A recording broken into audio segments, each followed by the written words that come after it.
Hello, everybody. How's it going out there? This is David Knight with the Nats Baseball Review. Hope everyone's doing well. With me, as usual, is my guest slash co-host, Jason Renfro. How you doing, sir? I'm good, sir. And you? Doing good. It's been a few weeks since we've done a Nationals video. Of course, spring training is in full swing. There have been quite a few cuts to the team.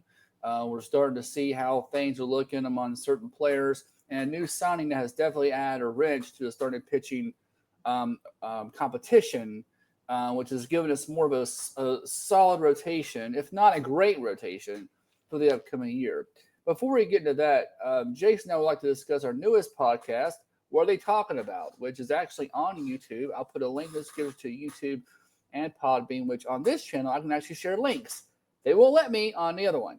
So that being said, we can share links here. So if you're interested in that kind of podcast, not a lot of baseball talk on there. It's mainly just everyday life stuff and just current events and just random silly shit we want to talk about. Shooting the So breeze. exactly, pretty much. It goes about an hour long. So if you're just checking it out, just check link in the description. We'll check it out. Take a look. A Podbean for audio, of course. We have the YouTube channel for video. So anyway, on to the Nationals news. We'll start with the signing that took place yesterday. And I actually like this signing, Jason. This is the first pitching signing that we've done that I actually kind of like based on his track record.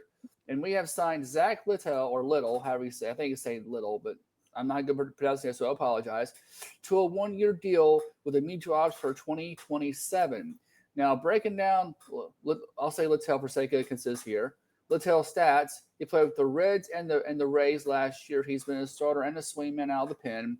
10-8 record, 3.81 ERA, 186 2/3 innings pitched. Not a big strikeout guy, only 130 Ks, but he has good command, walking only 32 guys. So I really like this addition.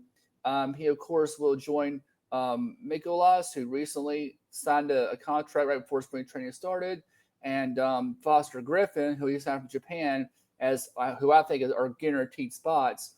From my understanding, Kate Cavalli has been announced as the opening day starter.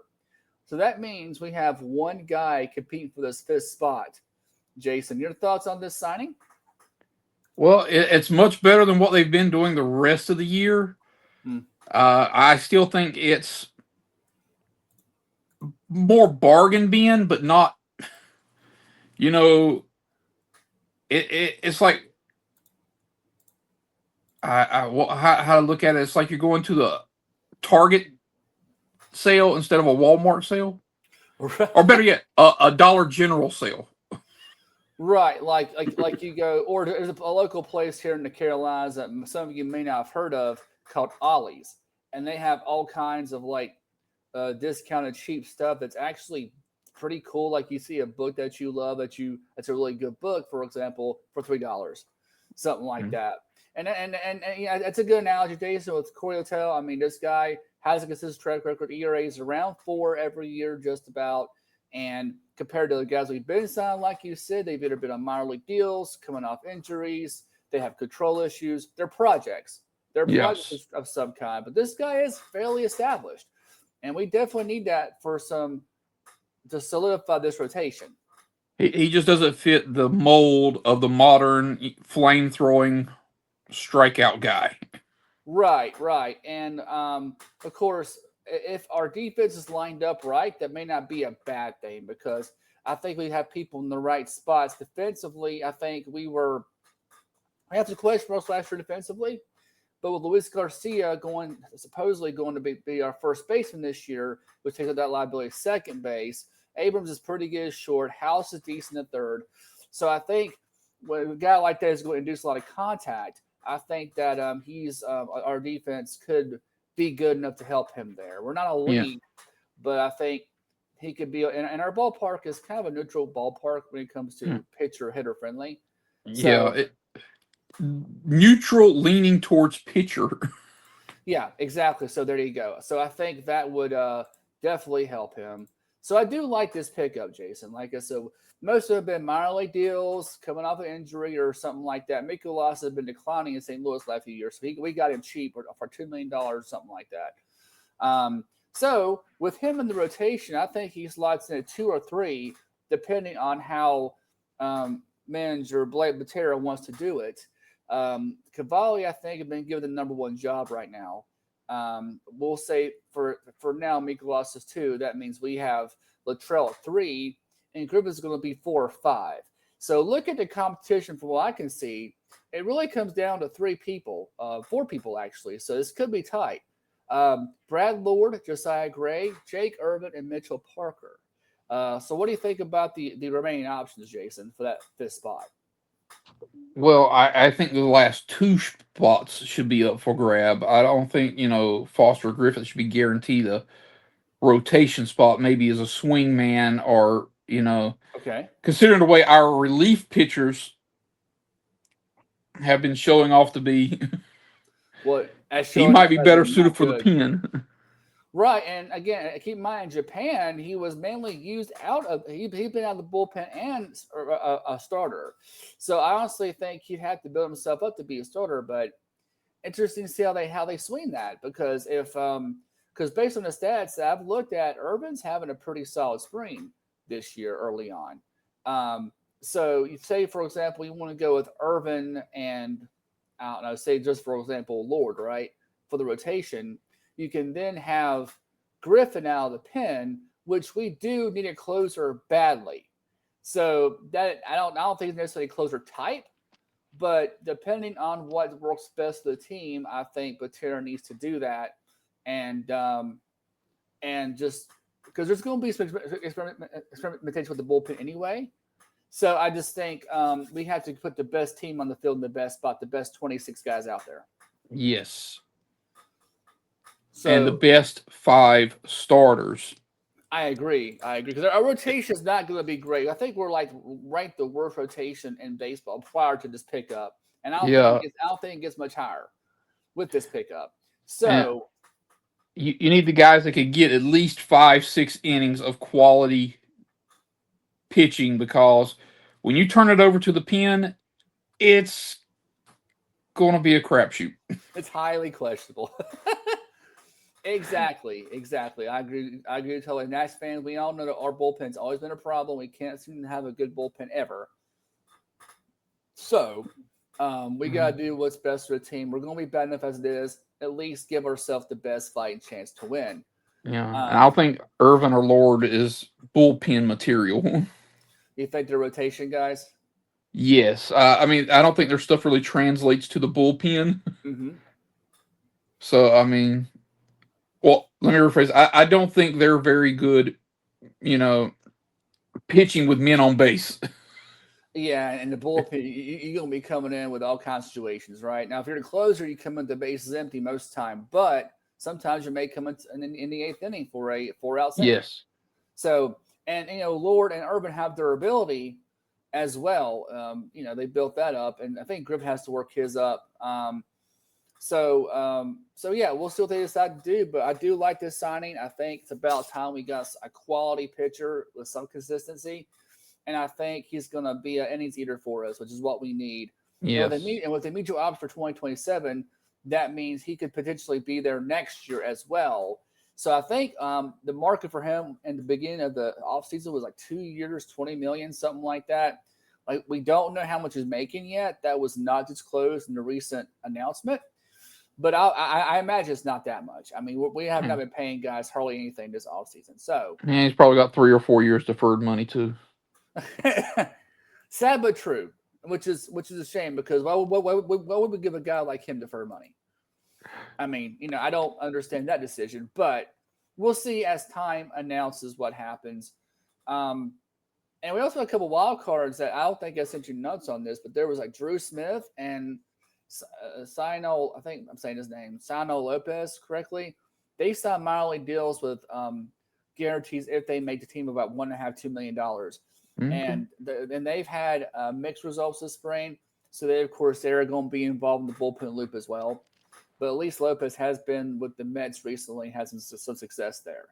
So again, it's not looking at a great season for us, but take the wins when we can. And speaking of that, time for a national spring training update so far. We're about 12 games into the spring, a little over halfway through. They play about 20 some odd games throughout the spring. Of course, we're in the Grapefruit League, playing out of Florida, and we're actually not that bad so far. We're 8-4 overall in the Grapefruit League, fourth place, and we won our last 2 games. Just going a quick overview of who's doing the best and who's struggling. And Jason, you can give your thoughts on it. We can go from there. Brady House is doing great. I mean, he's been given the third base job, I think, already, but he's solidified that decision. 389, a couple home runs, 7 driven in this spring. We have Trey Lipscomb batting 313 with 3 RBIs. And our first round pick last year, Seaver Keene, obviously won't be on the team to start the year, but he batted 385 with a 500 on base percentage. So a good sign shortstop if, let's be honest, more likely Abrams does leave. We have a potential option there. Drew Milas, one of your personal favorites, a catcher, is batting 308. And Kay Cavalli is doing very well this spring, which is I'm very excited about because the reports saying his stuff has got some life to it, that he's starting to come back. 6 innings of no-run ball so far, 7 strikeouts to 1 walk. Urban as well, and then mixed with that rotation spot, has 5 innings, only 2 hits allowed and no runs. Guy is not doing so well. Joey Weimer, I think we got him on a waiver deal.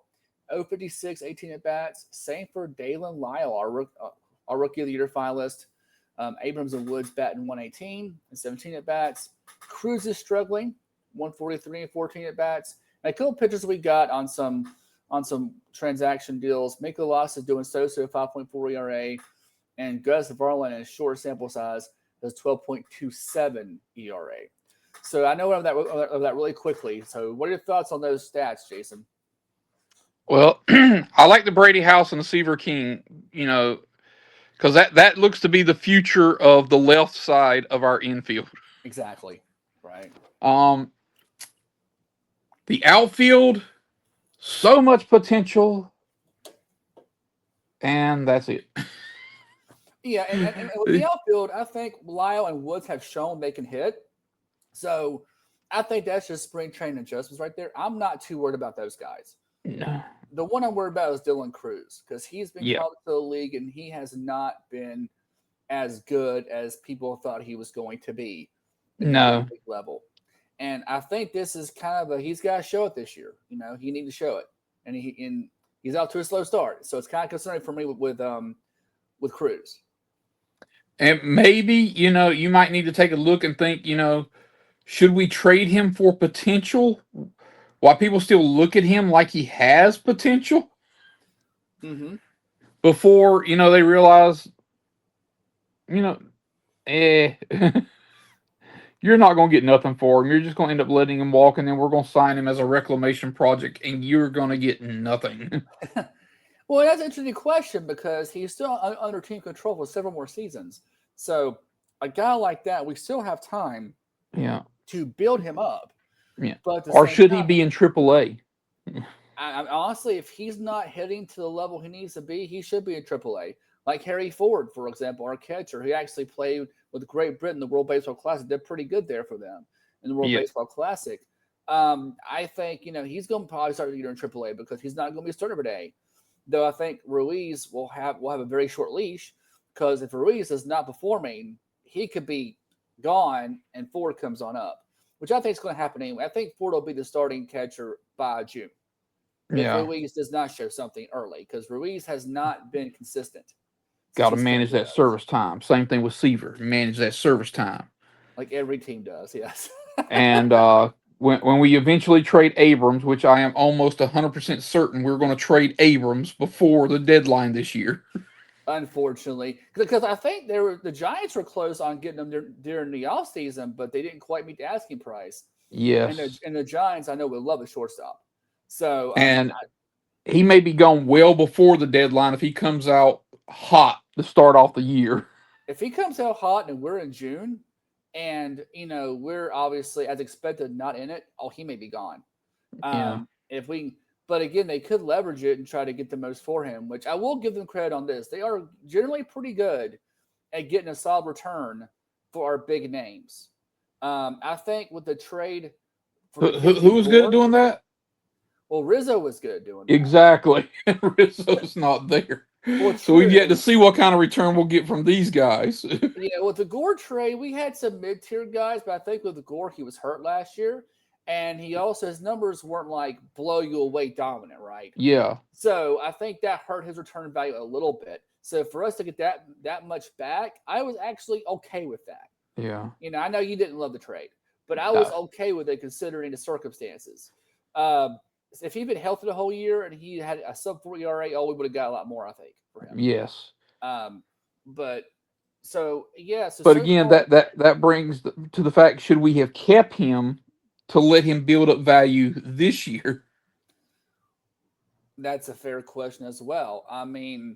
I think we should have kept him personally because I think he still has some time left on team control, another year or so, and we could have traded with the deadline, if Yeah, nothing I mean, else. you could have brought it into this year, and as soon as because I'm pretty sure the front office isn't looking at winning this year. You can look at Oh the roster moves they've made all this year; no, they are not looking to win this year. that's a fucking understatement.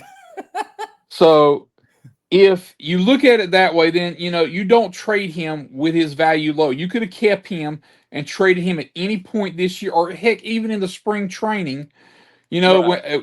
As soon as someone's a pitcher got hurt in spring training, oh my God, we need another starter, and you just be standing over there like dangling him, like, Yep. That's a fair point. It's a fair point. And yeah, again, I mean, there's a lot of hypotheticals there. Unfortunately, we will never know what happened there, but we got what we got for him. Excuse me. And so, like you said, I think Abrams will get traded. So seeing Keene do well this young is very promising for me. The main concern overall with me is if you look at who's struggling, it's the most of it offensively because you were 8-4, but most of the games were only scoring 3 or 4 runs a game. So we're yes, still, and our offense was putrid last season.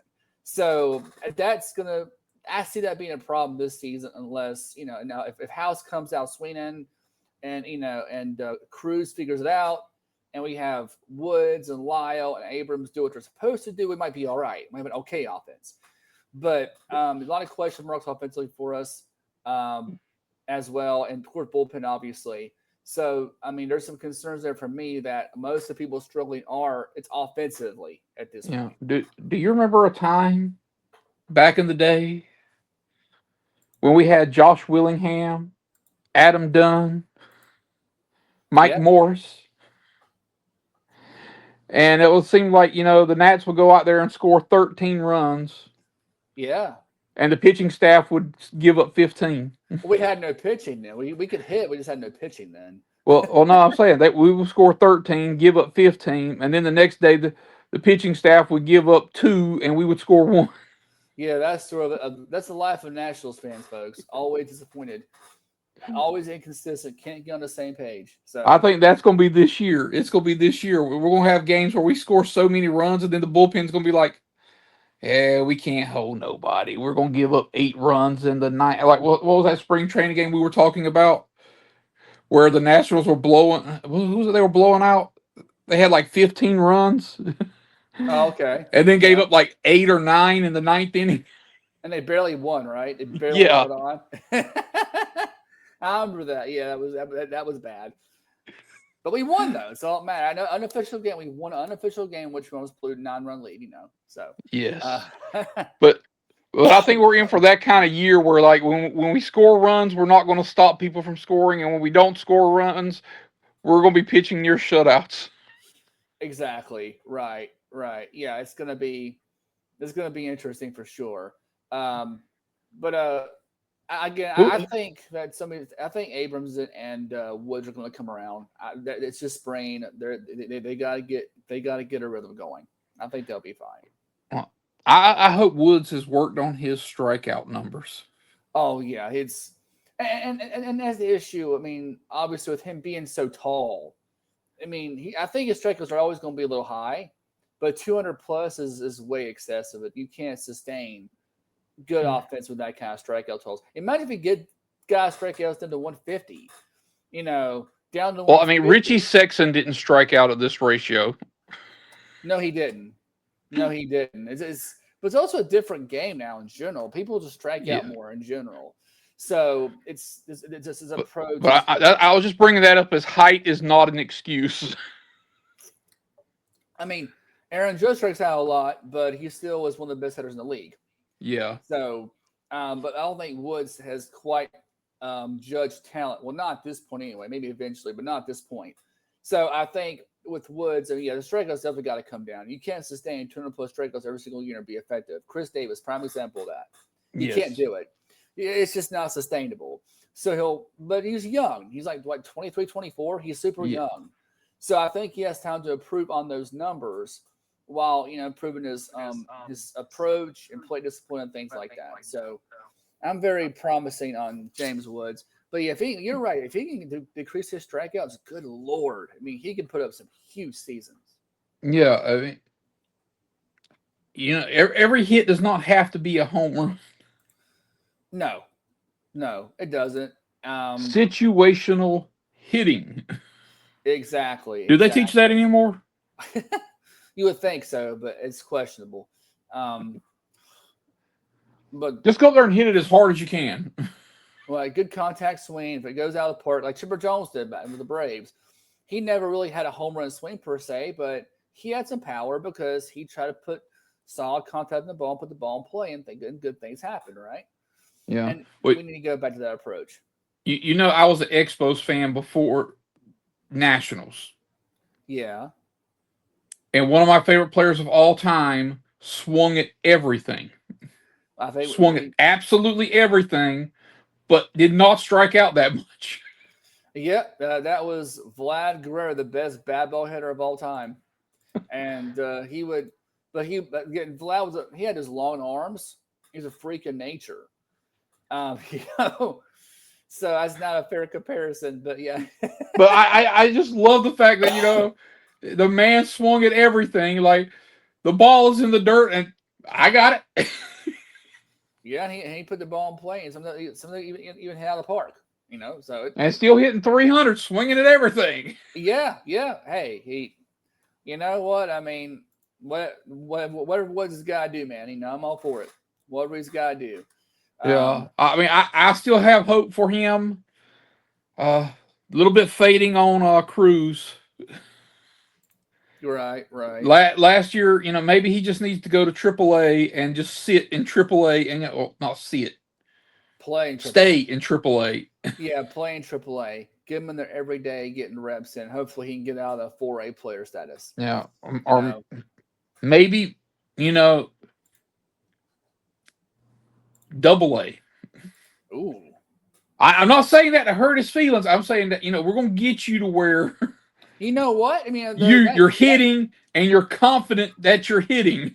I mean, that could be a wake-up call. If you think about a guy like Cruz, he dominated in college, was always one of the best hitters in the country, and then he goes to the big league ball, and it's like he can't hit. I mean, that's got to be a psychological thing for him. Exactly. I mean, just like go to him like, look, we're going to say you're hurt, and we're sending you on a rehab assignment. So he has isocitis.